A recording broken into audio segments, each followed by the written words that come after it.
authors, editors, publishers, book cover designers, agents, critics, readers. I am your host, Koral Dasgupta, all set to ask some interesting, straightforward, and fun questions to our guests. Today, I am conversing with none other but Amish Tripathi. Amish needs no introduction. Amish, welcome to the show. Hi, how are you, Koral? Thank you for having me. I know that you are running a little bad throat problems, but I'm really happy that you are coming here to talk to us, to answer our questions, and I really thank you for that.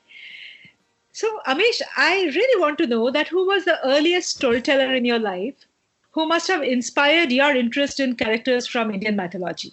That would have been my parents. My father and mother, they both come from a very traditional background. And both of them studied in the Hindi medium. So, and you know how India was in those days, that if you didn't know English, then opportunities were hard to come by. And they wanted to ensure that their 4 children didn't suffer this. Mm-hmm. So they sent all of us to English medium schools, to convent schools. Mm-hmm. But what they were very concerned about is that, and they knew they had to do this, for the sake of our career. Mm-hmm. But what they were most concerned about is that we shouldn't forget our culture. Mm-hmm. So all 4 of us, from a young age, our tradition was then in their mind, the home was the place where they would keep us rooted. And the school was the place where we would, learn English, because that's the way to fly, right? I mean, that's, there's no point judging it. That was the reality of India of those days. True that. And which part of India did you say your childhood was based in? Mainly in Odisha. So I was born in Mumbai. Okay. But at a very young age, when my twin brother and I, when we would have been maybe 1 or 2, my parents had shifted to Satara in Maharashtra for a little while. And very quickly after that, they'd shifted to Odisha. We would have been in Odisha till 85, so till I was around age 11. Okay. And so my earliest memories are of Odisha. And we traveled a lot. Like I said, there were 4 of us siblings. So our parents took us around Odisha, and we, of course, saw Puri, Chilka Lake, and of course, Jagannath Ji. Mm-hmm. And it's a beautiful and very Jagrut temple. As the Hindus say, bahut Jagruti hai. True that. In our traditions, it's believed that, that the faith of the devotees is what puts more Jagruti into a temple. And Jagannath Ji has so much faith by so many Indians from across the subcontinent and indeed across the world for so long, for centuries, for millennia. So there is so much Jagruti in there. True that. Amish, what attracts you most in the epics? The philosophy, the plots, the relationships, the time in which they were set, the wars, or something completely different? I find everything in our epics fascinating. But at the heart of all our stories, and our, the books on our spiritual traditions, our texts, if you see it as a graduation course, then the Ramayana and Mahabharata are only the first standard. It's the entry into it. And of course, one can go deeper and deeper, and at the graduation and post-graduation level would be the Vedas, and the perspective that our ancestors had on all these stories was the most important part in it. The heart of it was the philosophies. True. Everything else is, one is not belittling its importance, but everything else is only a wrapper. The story, the drama, the relationships, the structure, the plots, the wars, everything, those are essentially vehicles to convey philosophies. And the idea also in the Indian way is that philosophies were not something which was not just a subject for discussion, and keeping yourself, mentally occupied. Those were actually things you were supposed to apply in your life. So philosophy was about learning how to live better. So you're supposed to learn something from those philosophies and then apply in your own life. which is why you'll find our stories have so many archetypes. There is no one god. There are so many gods, so many goddesses. And why is that? Because you find the god and then use the story of that god or goddess as an archetype and apply those lessons in your own life and live a better life so that you're better prepared for your next birth, or if Lord Shiva wills it, for moksha. Then we are sorted. Yeah. So if you find moksha, then you're one with God, right? Yeah, then you're sorted. Amish, spirituality, Hinduism, and Indian mythology. Many tend to confuse between these. What, according to you, is the difference between the three? You have to understand the roots of, and because none of these three words are of Indian origin, right? If we were speaking in Sanskrit or in an Indian language, all I would say is hum dharm ki baat kar rahe hain. That's it, and you'd understand everything. It encompasses spirituality, it encompasses our epics, it encompasses not just Hinduism, but Buddhism, Jainism, Sikhism. You would understand it all. An Indian language can convey. The problem with Western words is they carry their own baggage. So the term Hindu, for example, essentially comes from ancient Persian times.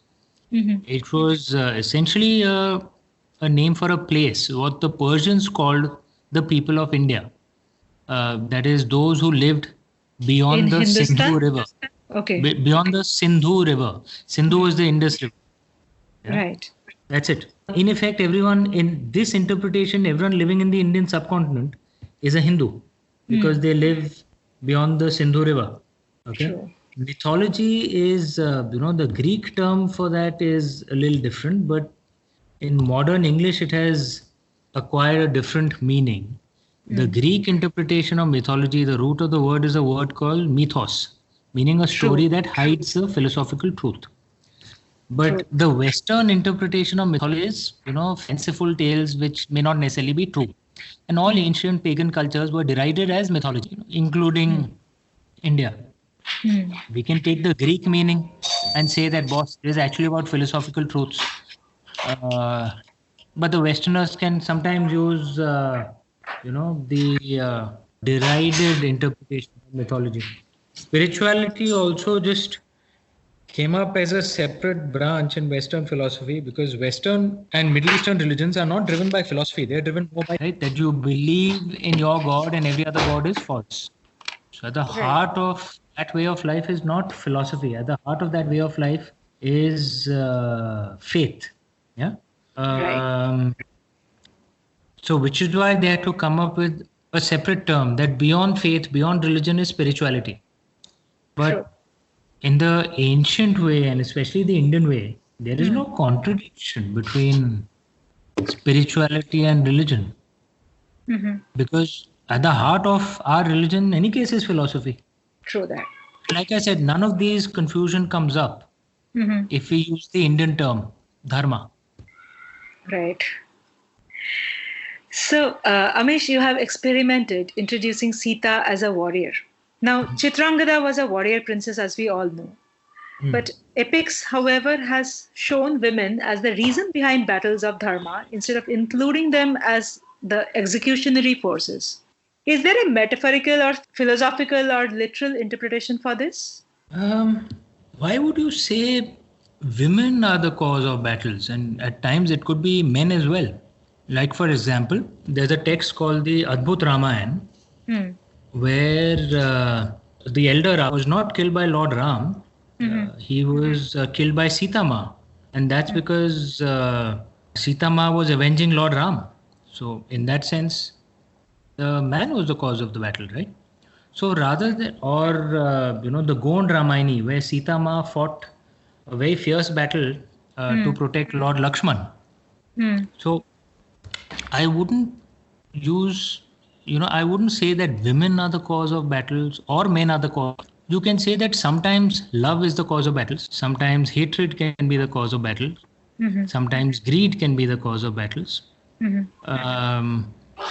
And the love that could be the cause for a battle would be the love of a man for a woman or a woman for a man. Like in the traditional Valmiki Ramayana, it was Lord Ram's love for Sita. And the Adbhut Ramayana, it is Goddess Sita's love for Lord Ram. Right. That was the cause of the battle. So I wouldn't women as the cause of the battle. In this case, I would see love. Okay. But don't you see the use of, say, a Surpanakha or a Sita or a Draupadi in Mahabharata? These women are being used as the ones who had been wronged, and hence their battle commences. Would you think that it's a different? I mean, I am saying only one side of the story while there are far more deeper meanings to it. No, okay. So these are essentially, they are trying to convey philosophies to us through stories, right? Our ancestors, through the stories of the Ramayana and Mahabharata. Right. And the stories have characters. Some of them are men, some of them are women, some of them are transgender, like Ila was, or Shikhandi was. So, are women the only ones who suffered unfairness in these stories, in these epics? Didn't Lord Dashrath suffer unfairness? Didn't Bhishma Pitama suffer unfairness? Didn't Karn suffer unfairness? So there were some characters to whom life was more than fair, some characters to whom life was unfair. True. So, Amish, one very important question that I would like to ask you. These days, I talk to a lot of parents about epics, about the way they are bringing up their children. And these days, parents are very conscious about the inputs they are giving to their children. For example, I often find myself at a loss while telling stories from the epics to my child. See, it's very difficult to explain Lakshmana slashing the nose of Surpanakha. No parent would want their child to absorb that it's fine if a man is physically harming a woman. And kids are too small to understand these symbolisms. How do you, as a parent, handle this? There are two ways of looking at it. One is, of course, whether it's metaphorical. There's a North Indian term that naak kat gai, which is not so much literally naak kat gai, but that you were insulted. Right? But let's say there was a physical battle. Right. What does women's equality mean? There were, for example, among the Kurds, you must be aware that the Kurds, they're a Middle Eastern group. Right. But they're very liberal in terms of how they treat their women. Right. So women Kurds actually joined the army. You know that? They actually battled. They've had women generals. I'm talking about today, not ancient times. Today. Yeah. Right. And say there's a woman warrior who's fighting a male warrior in the battleground. What should the male warrior do? Should he battle her as an equal? Does that make him a believer in women's equality? Or does he say, no, she's a woman, I cannot touch her, I cannot battle her? Does that make him chivalrous? What is the right thing? If there is a woman who's a warrior and a man believes in equality, what is the man supposed to do? Fabulous point, Amish. Is he supposed to battle or is he not? Of course he is. And if he doesn't battle, is he actually looking down on her? कि ये मुझसे क्या लड़ेगी? True that. Rudrama Devi, and I'm talking about historical age now, 700 years ago. Rudrama Devi, she was an Indian queen. She used to lead her army into battle. You think the men who were battling her on the other side, they gave her because she's a woman? True that. Totally not. No, they didn't. They lost the battles because she was a brilliant warrior. Okay, but they didn't give her any quarter. And on that point, I would respect those men. That they fought her as an equal. Now, there may be some men who will say, no, I'll be chivalrous.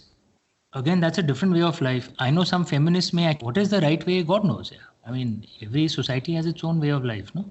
True that. And what is right also has 10 different interpretations, which you can never match up, never satisfy. That is only people who understand the word dharma can actually understand the depth of multiple truths. The problem with many Westerners that even the liberals come with that one truth mindset, that their path is the true path, everyone else is, But when you understand dharma, you understand there are multiple truths. And are you consistent with what your truth is? That's what makes you a good or bad person. Super. As a big celebrity author today, Amish, is there a request from the media or audience which really irritates you? This is a more personal authorly question. नहीं यार ऐसा नहीं है. I mean, I'm normally only visible around my book launch times. I normally disappear between book launches, and I must say, the media, many of my followers, they let me be. They are respectful. I need to stick to myself when I'm writing, and so in that sense, no, I don't really have any complaints.